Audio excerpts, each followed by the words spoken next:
J'avais 20 ans quand il m'a violé. C'était il y a 2 ans. J'y repense parce qu'il m'a envoyé une lettre de pardon aujourd'hui, depuis sa geôle. En parlant de geôle, paraît que je leur donne tous la gaule. Geôle, gaule, vous voyez quoi. Je m'en fous. D'abord, je suis pas un garage à bite. De deux, je préfère les filles. Même pas en fait. Le sexe m'importe peu. Je suis allé voir ma mère ce midi. Elle voulait me donner des carottes de son jardin. Je lui en ai pris un bon kilo, 2 laitues et beaucoup de haricots. Elle m'a invité pour le déjeuner. Je lui ai dit que je ne pouvais pas rester, Carole devait passer chez moi reprendre ses affaires. Ma mère habitait à plus de 30 bornes et le temps de revenir, j'aurais mis Carole en plan.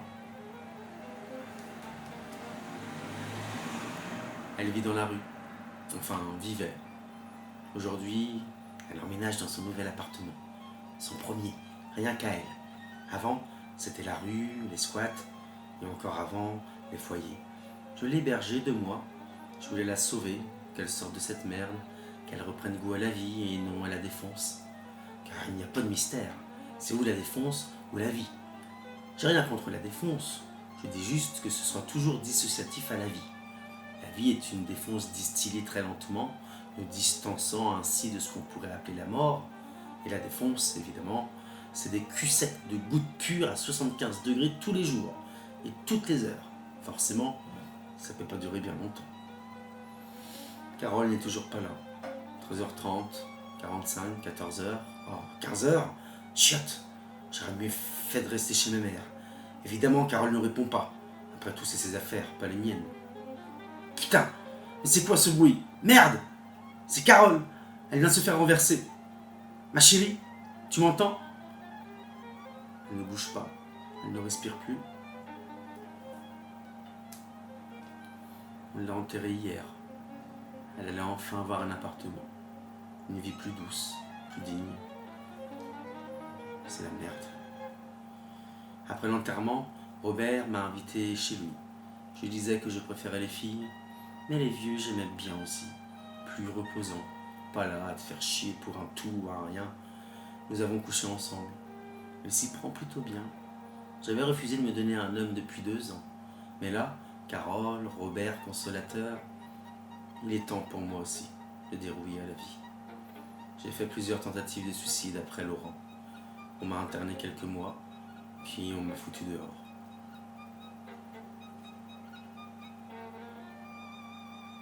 Avant, Laurent, j'étais serveuse au Miami.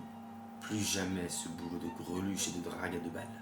De relous bourrés qui ont l'impression qu'ils pourraient séduire toute la terre entière. Laurent m'a suivi après le taf. 2h du mat.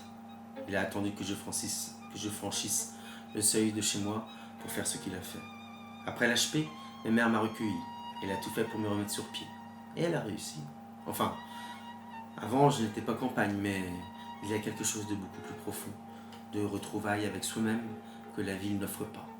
La nature ne ment pas. Une mirabelle l'été, un potiron l'hiver, une cheminée qui veille, une brume à l'aube au-dessus de l'étang, et ces étoiles alors, ces étoiles que la ville ne connaît pas. J'ai dit à Robert d'y aller doucement, très doucement. Je ne voulais pas de cul, de fougue. Il était très doux. Nous avons bu du vin rouge. On a parlé de Carole, de sa vie pas drôle. Elle était jeune, Carole, 20 ans. Je l'avais rencontrée en HP. On est sortis ensemble dans le fumoir. On rigolait bien. Les infirmiers nous filaient quelques clubs. On les avait dans la poche. Carole aussi était bandante.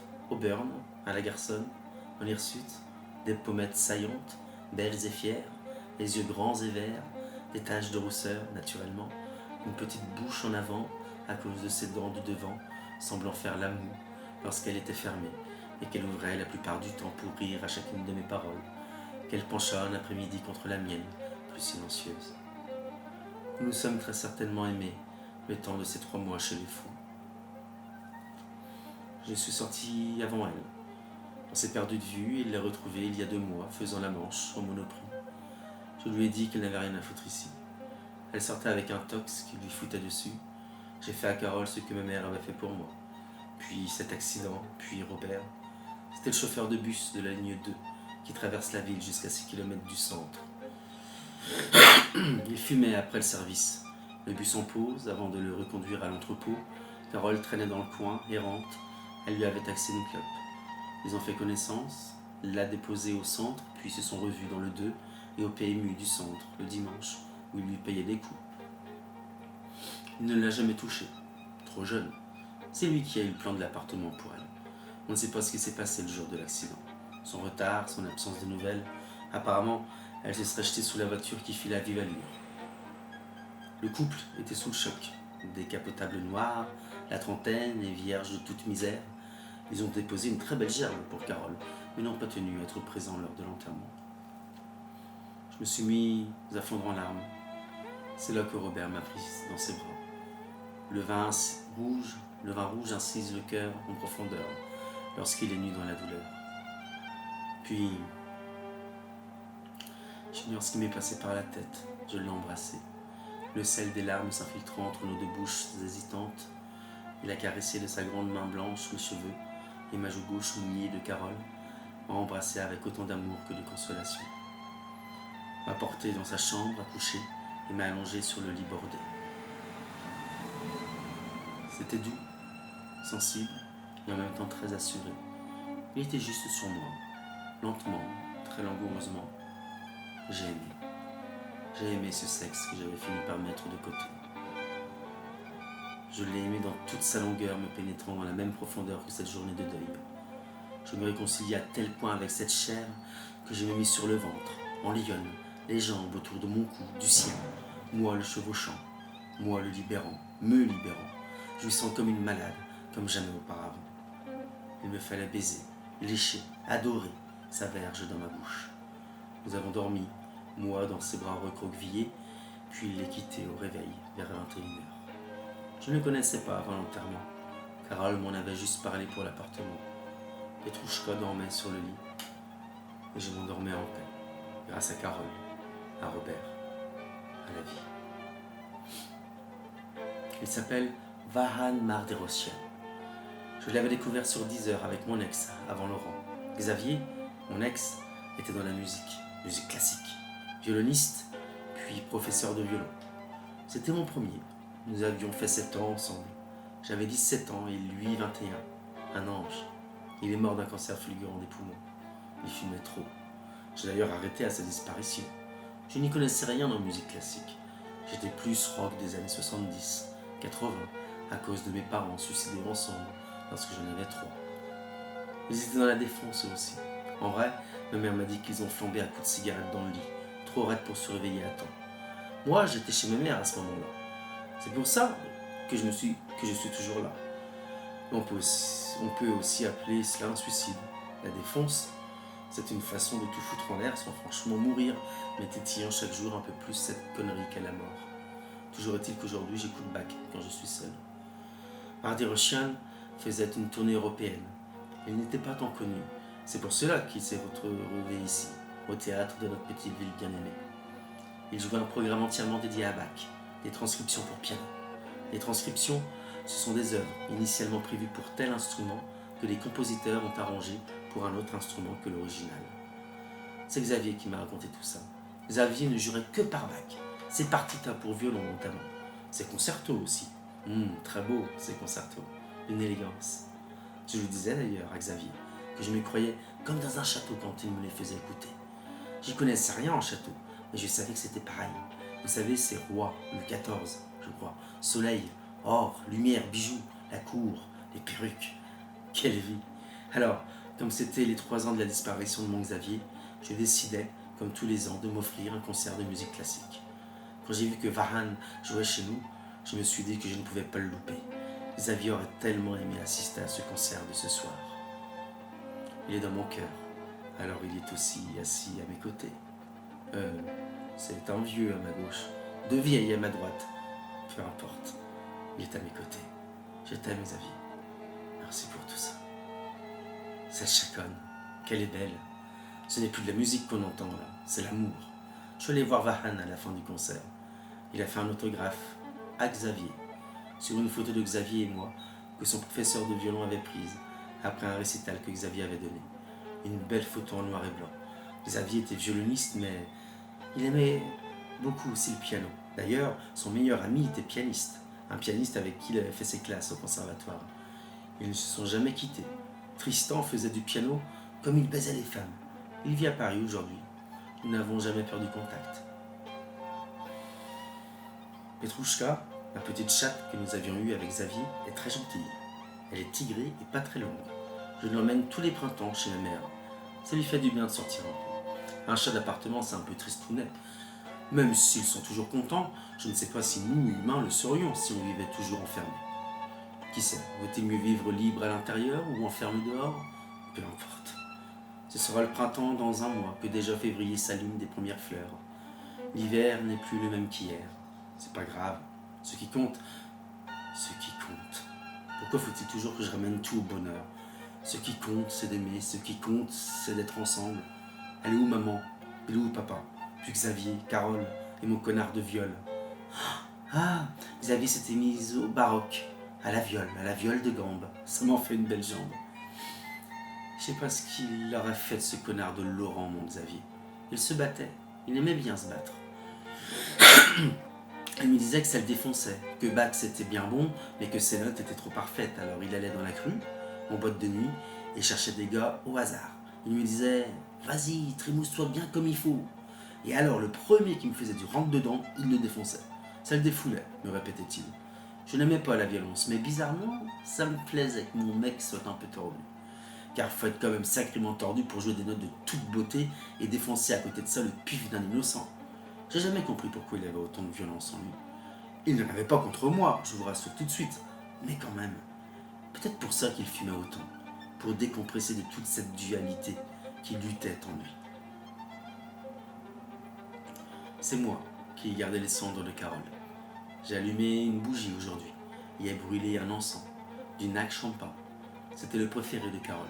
J'ai posé l'urne au centre de la table ronde et ai bu non pas du vin rouge, mais une nuit de 6. C'est ce qu'elle buvait quand elle faisait une pause entre 3 manches. C'est un peu dégueulasse, je ne vous le cache pas, aromatisé à un caramel douteux. Xavier m'avait fait aimer les bons vins, les spiritueux, alors la vie de 6. Mais l'alcool ne fait pas de différence entre les classes. Certes, entre un mousseux à 3 € du leader du coin et une veuve Clicquot d'un carrefour voleur, le palais qui fait la cour au roi n'est pas la chaumière du paysan qui épluche ses pommes de terre, mais 12 degrés c'est 12 degrés, et une nuit de 6 c'est ma Carole. Ma mère a fait un AVC. Dieu merci, c'était en présence de sa voisine Martine. Ils l'ont très vite emmenée aux urgences. On s'est bien occupé d'elle, mais elle a du mal à recouvrer la parole et a perdu de sa mobilité. Elle qui aimait lire après le jardin, les poules, les soupes, la cheminée ronronnant. Elle ne parvient plus à associer les petits insectes noirs sur les pages d'ivoire, et ça, c'est la fout sacrément en l'air. Elle adorait les bouquins sur les juifs pendant la guerre. Elle ne lisait pratiquement plus que cela. Je lui en rapportais de la ville. Elle m'a demandé de m'occuper de la maison. Elle pensait ne jamais la quitter et y mourir. Elle s'est décidée à rentrer en maison de retraite. Avec sa retraite, ses économies, son héritage de papy, elle préfère me les léguer de son vivant plutôt qu'une fois disparue. Alors j'ai plaqué mon taf. Scanner des colis toute la journée, c'était pas ma tasse de thé de toute manière. La famille de papa a coupé les ponts et maman était fille unique, comme moi. Je n'ai pas eu le temps d'avoir des frangins. Donc pour ma mère, il ne reste plus que moi. L'hospice n'est pas très loin. Elle viendra toutes les fois qu'elle le pourra. On a fêté les 90 ans de ma mère hier à l'hospice. On a célébré le même jour les anniversaires du mois des autres résidents. Ma mère est du 15 août. Je suis venu la voir avec Julia et Julien, mes inséparables, depuis la société de livraison quand je scannais encore il y a 6 mois les colis. Ils sont toujours fourrés ensemble et tiennent absolument à ce qu'on ne les confonde pas en couple. Ils sont sortis ensemble il y a des années, mais même après leur rupture, Julien avait besoin de Julia autant qu'elle de lui. C'est la fume qui les réunit. La fume, puis en vrai, un amour fraternel, un amour d'âme lié pour la vie, très certainement. Ils ont profité de la découpe du grand rectangle fourré à la crème d'abricot pincé entre 3 génoises pour aller se rouler un petit spliff à l'étage du dessous qui donnait sur la cour intérieure réservée aux vieux fumeurs. Au potager décoratif d'1 mètre sur 2, et à l'unique poule qui servait très certainement à distraire et ramener à leur enfance rustique les résidents aimant prendre l'air, griller une tige de tabac, de cigarillos à la vanille. C'était drôle, ces vieux-là. C'est drôle, ces vieux-là. Tous un peu perchés. Ça me rappelle l'HP, l'errance intérieure, l'apparence guère importante. Certains, peut-être, une réminiscence de dandysme suranné pour l'occasion, de bavarois jaune saumon, plaire à ces belles dames, mais les autres. Qui étaient-ils avant? Que serons-nous après? Des légendes, de vastes fables, épopées de vie au congé de 36, au convoi de 40, aux Américains au chewing-gum, le droit de vote, le tailleur Chanel, l'Algérie, le rock'n'roll, l'IVG, l'emmerdance et la rose. Et l'on fredonnait d'écho, tous en chœur, les yeux fermés ou écarquillés, la bouche ouverte ou murmurée, pour courir vers d'autres lunes, pour courir d'autres fortunes. L'importance est la rose, et non celle de l'Eluron, celle, oui, des épines devenues cassantes avec le temps, les parfums à l'eau de Cologne de l'an dernier ou d'il y a 2 ans. J'ai quitté ma mère en lui apportant un vase de sa mère, dans lequel un bouquet de fleurs de son jardin repose sur sa table de nuit dorénavant. Nous sommes ensuite retournés à la maison. Comme ma mère ne l'occupera plus, je l'ai arrangée à ma manière. Au printemps, les inséparables et moi avons laissé la cuisine en état. Les ustensiles de cuivre, les tomates antiques, le poêle, les paniers de charbon, les carreaux vieillots, mettant ma mère, l'abat-jour central, faux art nouveau, décoré de serpentins tue-mouches, j'adorais. Mais le salon, rouge disco, néon, colonne de bulles, poissons muraux, fauteuil 70s, pop art, 5.1, club, pixel, 2D, 3D. Les chambres étaient à l'étage, sobres, telles quelles. En récompense de leurs efforts, j'ai planté de l'herbe et du tabac dans le jardin, et même un peu de pavot.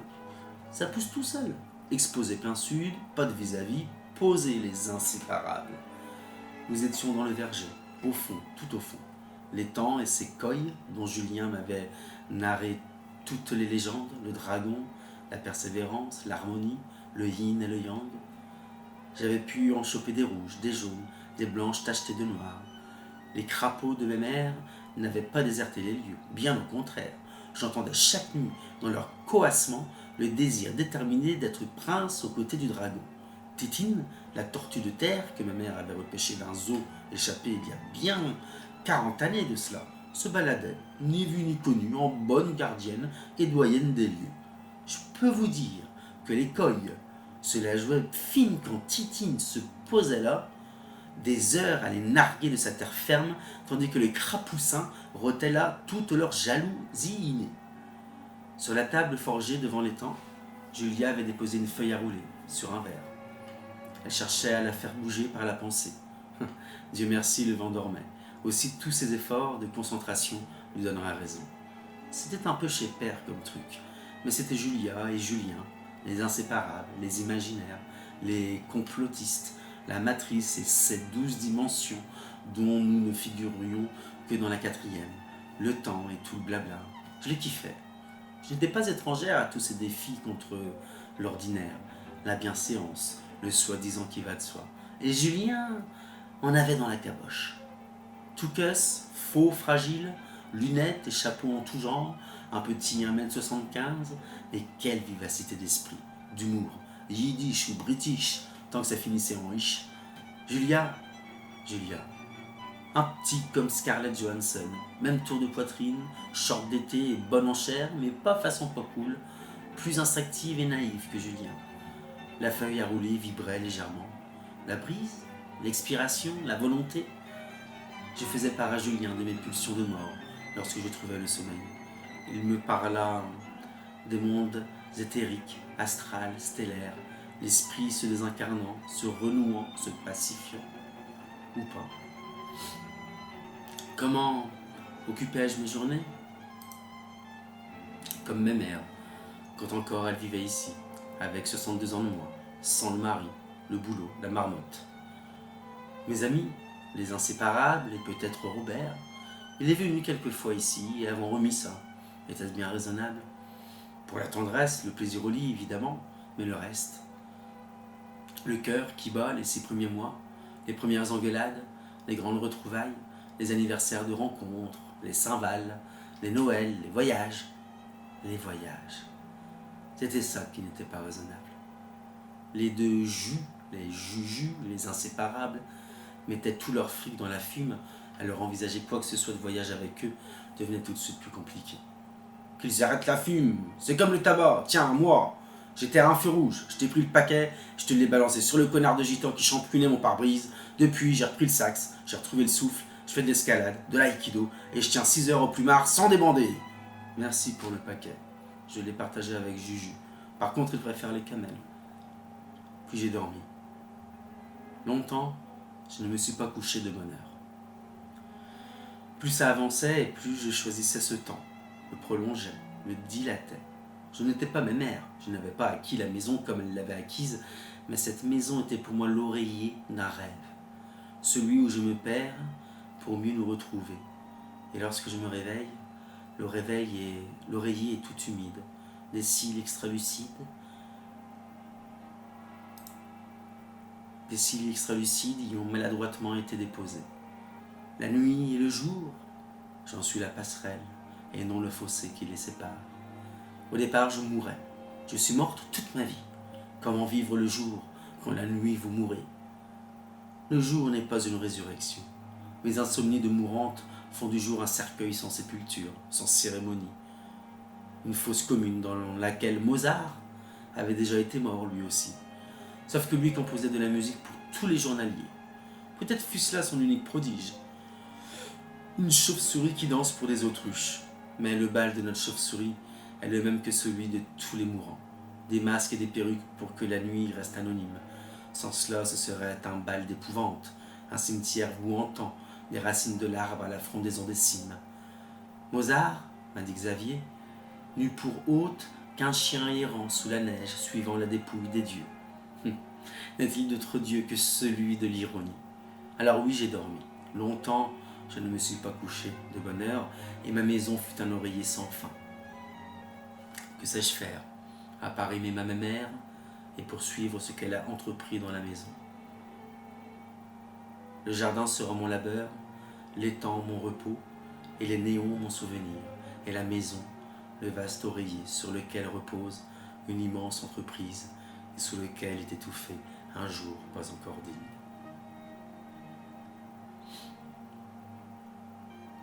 Tu ne devrais pas dormir autant. J'aurais aimé, s'il avait été encore là, que mon père me dise tout cela. Bon, on ne dit pas cela à un enfant de 3 ans. Au contraire même, on lui fait la sieste, les siestes. On lui invente des mélodies pour qu'encore plus le soleil le gagne. Les mots sont trop indécis pour l'emmêler déjà dans les histoires que lui ou maman ne lui ont jamais encore lues. Est-ce à cause de leur sommeil prématuré que je dors enflammé comme dans un enfer amnésique? C'est donc Julien qui me le dit. Tu ne devrais pas dormir autant. Nous pourrions croire aisément qu'il anesthésie son esprit chaque fois qu'il roule un spliff plutôt qu'une cigarette. Il en est tout autrement. C'est dans le spliff qu'il voit, qu'il est, qu'il réalise. Il n'a pas l'esprit naturellement incliné aux récréations d'ici, car c'est ici, en Occident, qu'on a oublié, bafoué, ridiculisé toute la magie de l'Orient, l'Afrique, la Sud-Amérique, les délices vertueux du cannabis, de l'herbe, de la ganja des dieux épargnés de Bob Marley. Cela, oui, c'est Rasta, ces vieux éthopiens, aux yeux utopiens, qui veulent juste du cool bébé, du poule dans tes lieux. Et quels lieux! Ce sont ces lieux-ci qu'explore Julien. S'il y a lieu, il y a une majuscule, c'est pour mieux encore les peupler. N'est-il pas un lieu qui soit inhabitable? Dieu que non, mais ce lieu-ci, qu'il est beau, beau comme un dimanche perçant, un opium hébergé dans la bulbe d'une fleur innocente. Guère innocente la fleur, le bulbe, l'opium. Musset, avec Xavier, Musset, Sand, Chopin, le 19e, Musset, même s'il a égaré à Venise, celle qui devrait égarer à Majorque le prochain soupirant, Musset déjà savait, à 17 ans, dans son mangeur d'opium, que l'opium mangeait ceux qui vivent le jour, les diurnes m'a-t-on dit, les vivants, ceux qui ont limite le geste du moins, qu'on invitait à une fausse délicatesse, mourir. Mourir est-il une malédiction, une prémonition, une vertu? Aussi pour répondre à mon couvre-chef de ce vaste jeudi, tant que je m'occupe du jardin, de nourrir l'étang, d'emplir de plumes d'ange l'oreiller, aujourd'hui je veux teaser, tirer, te tirer, et nous tirer loin de là-bas. Demain, quand les têtes des oreillers seront dévisagées, nous goûterons à nos jeunes et délicieux pavots de sommeil.